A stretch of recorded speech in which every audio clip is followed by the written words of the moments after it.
All right, guys, we are back. It's been 10 plus days. Got a few things to talk about. Got the coronavirus. Why not, right? Everybody's doing it. And thought, well, why not me too? So if you guys know, Philip had it a couple weeks ago, and he's still having problems with that. And then my mom got it from work. Of course, she was down here touching all my door handles, touching everything. The next thing you know, we all got it. We all got her, boys. Hindsight on my part, I should have took off to a hotel the day I knew she had it. Maybe we could have skated around it. But I did not. So here we are with this, right? A lot going on here. You can see we got the doors are all faced, but not stained yet. We're waiting on those to dry out a little bit. And we have the new car for the channel. Now, while you guys are yelling X5M or M5, F10 M5, things like that. And there's a few things I want to tell you about this. One is I did not buy this car. All right. This is a viewer's car that got sent to me. And as soon as I flip it around and show you, you're gonna know what the problem is before I even tell you anything about it. I can promise you that. We made videos on this before, and we actually have this now. This car more than likely is for sale. So if anybody's interested, put a link in the description for his email. And without any further ado, let's flip it around and let's show you what it is. What we have here is a 2013, 2012, 2013, 13, I think, X6M. This is a pretty rare car, I would say. This has the S63. It's up on the lift a little bit, so it's got a little more clearance there. And this is like a charcoal gray, and here it looks black. But it's like a real nice charcoal grayish black kind of color. A lot of metallic in it. And this is, like I said, the M. So S63 seems to be in good shape overall, as much as you can see on here. Got the quad exhaust, of course. Got the little M spoiler. It's dirty. It just got off transport truck. And what's that? What's that? Can you even see it? Probably not. Come on. It is a auction sticker. So, why would a really nice, no body damaged S63 X6M be at the auction? And a lot of you guys are going to say, well, I know why, old man. And if you guessed rod bearings, you would be correct, my friends. I did a video on this engine here a while back. So many people said, oh, you don't know what you're talking about. I got an S63. There's no problem with any of that. They don't have rod bearing problems. Well, it says 114,000 miles on it. And let me tell you what, boys, they got rod bearing problems. They've got real bad rod bearing problems. So, the situation with this, I'll show you under the hood. It has all the covers off of it. So this engine is turbos on top, in the middle, intakes on the sides. It actually isn't that hard of an engine to take out. It's actually pretty simple. Much, much, much easier to work on than the E60 M5 as far as engine goes. It's got two intercoolers up front, water over. It's got two in each vent in the front. I think that's the way it's set up. It looks like it is. And just taking a quick glance at it. So here's the situation. At 114,000 miles, and it's already knocking. And once this engine knocks, you need a whole array of stuff, right? You can't just put a rod bearings in it and put new bolts in it. It's too late for that. So the engine's got to come out. It's got to come out. There's one of two things that have to happen. Either a new engine, which is about $8,000, or we got to rebuild this one. We found crankshaft, crank and bearings, remanufactured crank and bearings, which may be a little scary, for $1,000 from a machine shop that's matched rod bearings and main bearings to it. Then we'll need probably a set of rods, if not at the bare minimum, one rod on this powerful engine. I don't know if that's really a good idea to only put one rod in it. If it's a Honda Civic, we drop one rod in and not even think twice about it. But all the rods need to weigh the same on this. So we'd have to take the engine completely apart and, you know, do ARP studs in it. For the rod bearing part, assemble everything exactly right. If there's no piston damage, we don't know. It still runs. It just knocks really loud. It sounds like more than one rod's knocking. So I don't know if something could be broke already. We just don't know. So what's going to happen here before we even can take it apart? We have to take it apart before we can buy anything for it to see what's going on. And take the engine out, put it on the engine stand, and hop into it like that. And if nothing's broken on the inside, the block's not broke, then we go through and order all the parts. The parts to rebuild this engine is probably around $4,500. But here's the problem. That's not where it stops. Look how long my hair is. Look at that. I know, right?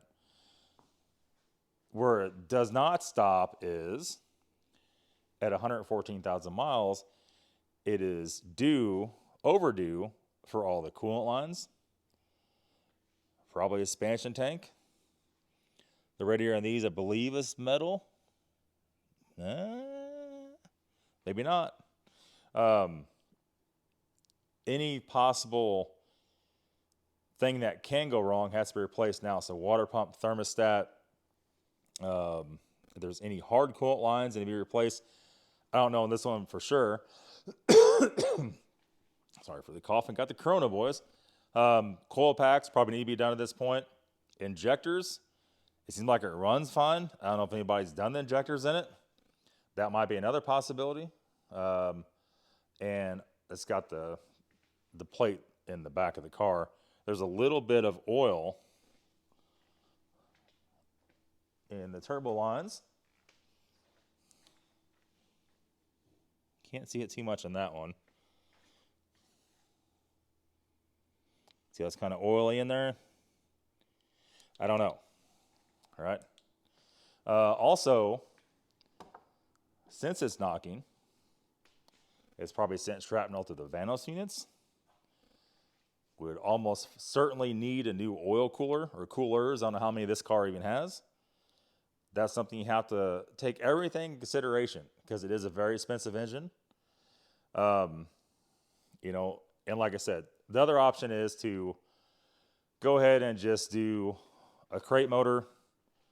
We found them about $8,000, a little over $8,000 shipped, and with a warranty, right? That might be an option. Here's the next problem.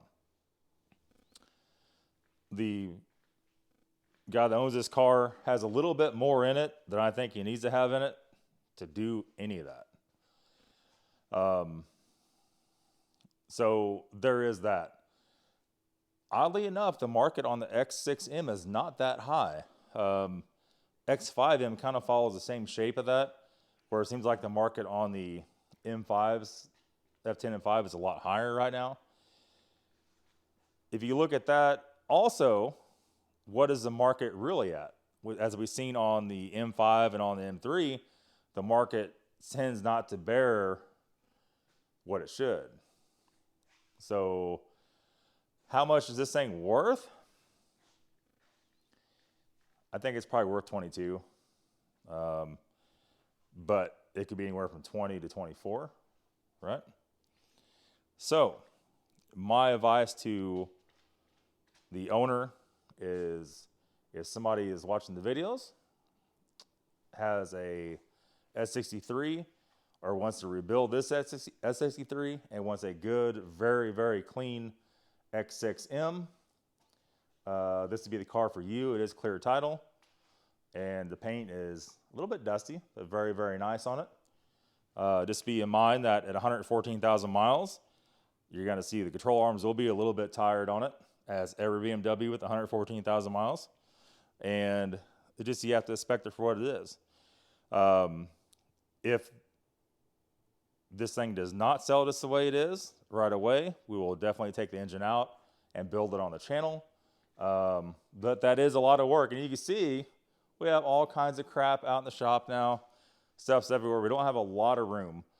And I do want to get on our black E46 and put the engine in that. So I've been sick for what, 8 days now. The last 8 days we've gotten only the door done and almost nothing else, because I'm getting to the point now to where I don't feel good most of the time and getting a lot of high fever and things like that.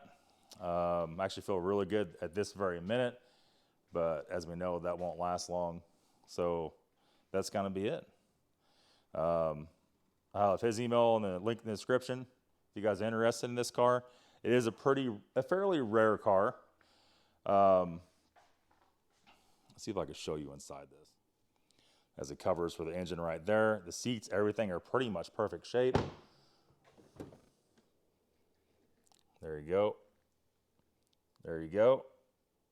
Everything's really, really good. All the sport seats. Got the newer iDrive. It has soft closed doors. All the paint, as far as I could tell, seems to be good to go. Tires are pretty good on it. The back tires are, I would say, really good. The front tires, yeah. I mean, it's not the tires I would run on it, but they're pretty good overall. Don't seem to have a problem with much of anything else. I did see there was an airbag light on. We'll probably scan that and see what that is, but the battery is totally dead in it. Like, when I say dead, I mean like, you know what I mean? Dead, like trash can dead. Big AGM battery in it. Typical in cold weather, that goes out and that's scrap. So put a new battery in it, only this so far. I'm kind of hate to even start it anymore, to be honest with you. I was going to start it on the video, but it's like super scary.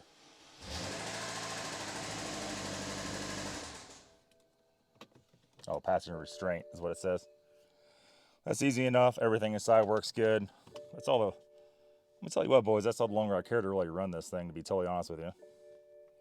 And everything, got the newer style shifter, Alcantara headliner. No. Has kind of like a dry carbon trim in it, which looks pretty good, but no Alcantara, only a black headliner, not suede at all. Tons and tons of features. Is paddle shift. I forgot what box this is without looking it up. The steering wheel is not excessively worn. It seems like it all looks pretty good. There's no wear anywhere here. Overall, not bad. Got the M headrest in it. You can see that or not. So that's going to be all for today's video. That is the reveal on the new car for the channel. Depends on if we build it or not. That's up to fate, I guess, at this point, right? And that's going to be it. We'll be back very soon. Probably videos on this or the E46, one of the two. And probably some G-Wagon updates and some updates on that, maybe on the Porsche channel. This thing has actually been doing really good and no issues at all. So thanks a lot for watching, guys. We'll see y'all later.